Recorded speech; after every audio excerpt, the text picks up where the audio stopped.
ମୋ ଗାଁ ରାଜନାପଲ୍ଲୀ ଏକ ଅତୁଟ ସ୍ମୃତିର ପଟ୍ଟଭୂମି। ଓଡ଼ିଶାର ପଲ୍ଲୀ ପ୍ରକୃତିର କୋଳରେ ଲୁଚି ରହିଥିବା ଏକ ସୁନ୍ଦର ଗାଁ ହେଉଛି ରାଜନାପଲ୍ଲୀ। ସବୁଜ ଶ୍ୟାମଳ ଶସ୍ୟକ୍ଷେତ, ପୁରୁଣା ବରଗଛର ଛାଇ ଏବଂ ଦେବଦେବୀଙ୍କ ଆଶୀର୍ବାଦରେ ପରିପୂର୍ଣ୍ଣ ଏହି ଗାଁ କେବଳ ଏକ ଭୌଗୋଳିକ ସୀମା ନୁହେଁ, ବରଂ ଏହା ହେଉଛି ଶହ ଶହ ଭାବପୂର୍ଣ୍ଣ ସ୍ମୃତିର ସମାହାର। କୃଷି ଓ ଚାଷ କାମ ଗାଁର ଜୀବନରେଖା। ରାଜନାପଲ୍ଲୀର ଅର୍ଥନୀତି ଓ ଜୀବନଶୈଳୀ ମୁଖ୍ୟତଃ ଚାଷ କାମ ଉପରେ ଆଧାରିତ।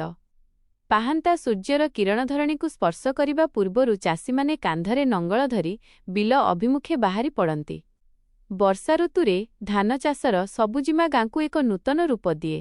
ବିଲହୁଡ଼ାରେ ଚାଷୀମାନଙ୍କର ସୁଖ ଦୁଃଖର ଗପ ଏବଂ ଚଷାପୁଅର ହଳିଆ ଗୀତ ଗାଁର ଆକାଶବାୟୁକୁ ମନ୍ତ୍ରମୁଗ୍ଧ କରିଦିଏ।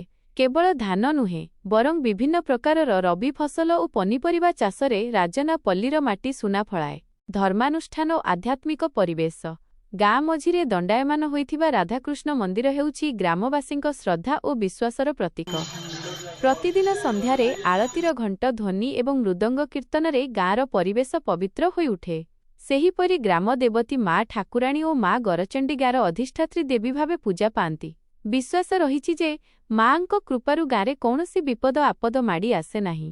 ପର୍ବପର୍ବାଣୀ ସମୟରେ ମାଆଙ୍କ ପୀଠରେ ଶ୍ରଦ୍ଧାଳୁଙ୍କ ଭିଡ଼ ଗାଁର ଏକତାକୁ ପ୍ରମାଣିତ କରେ।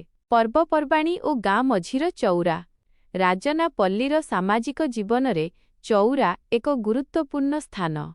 ଏଠାରେ କୁମାର ପୂର୍ଣ୍ଣିମା ପାଳିତ ହୁଏ, ଯେଉଁଠି ଗାଁର କୁଆରୀ ଝିଅମାନେ ନୂଆ ଲୁଗା ପିନ୍ଧି ଜହ୍ନି ଓଷା କରନ୍ତି ଓ ଚାନ୍ଦ ପୂଜା କରନ୍ତି। କାଉଁରିଆ କାଠିର ନିଆଁ ଓ ପିଲାମାନଙ୍କର କୋଳାହଳରେ ଏହି ରାତି ଜୀବନ୍ତ ହୋଇଉଠେ। ସେହିପରି ଦୋଳ ପୂର୍ଣ୍ଣିମା ସମୟରେ ରାଧାକୃଷ୍ଣଙ୍କ ବିମାନ ଗାଁ ଦାଣ୍ଡରେ ବୁଲେ।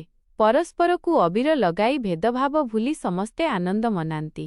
ପୁଷ୍କରିଣୀ ଓ ବାଢ଼ିଆ ବନ୍ଧର ବରଗଛ ଗାଁର ସ୍ନାନ ଓ ଶୌଚ ପାଇଁ ଗାଡ଼ିଆ ବା ପୋଖରୀଗୁଡ଼ିକ ଆଶୀର୍ବାଦ ସଦୃଶ। ବିଶେଷ କରି ବାଢ଼ିଆ ବନ୍ଧ ଏବଂ ତା ହୁଡ଼ାରେ ଥିବା ବିଶାଳ ବରଗଛ ଏକ ଐତିହାସିକ ସାକ୍ଷୀ ଭଳି ଠିଆ ହୋଇଛି।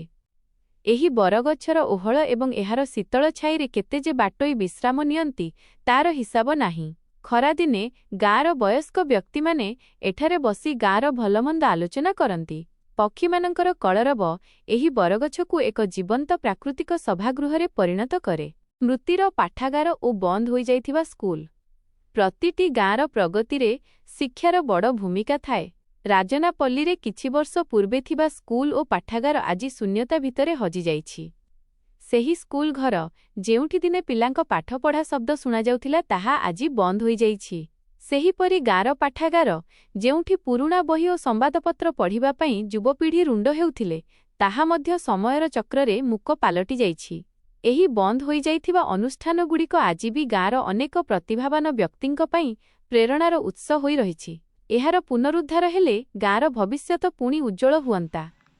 ଉପସଂହାର ରାଜନାପଲ୍ଲୀ କେବଳ ଏକ ଗ୍ରାମ ନୁହେଁ, ଏହା ଏକ ଭାବପ୍ରବଣତା। ଚାଷକାମର ପରିଶ୍ରମ ହେଉ କିମ୍ବା ମନ୍ଦିରର ଶାନ୍ତି, ବାଢ଼ିଆ ବନ୍ଧର ବରଗଛ ହେଉ କିମ୍ବା ବନ୍ଦ ହୋଇଯାଇଥିବା ସ୍କୁଲର ଅଭୁଲା ସ୍ମୃତି, ଏସବୁ ଗୁଡ଼ିକ ଗାଁର ପରିଚୟକୁ ଗଢ଼ିଛନ୍ତି। ଆଧୁନିକତା ଆସିଲେ ମଧ୍ୟ ଏହି ମାଟିର ମହକ ଓ ପରମ୍ପରାକୁ ବଞ୍ଚାଇ ରଖିବା ପ୍ରତ୍ୟେକ ଗ୍ରାମବାସୀଙ୍କ କର୍ତ୍ତବ୍ୟ।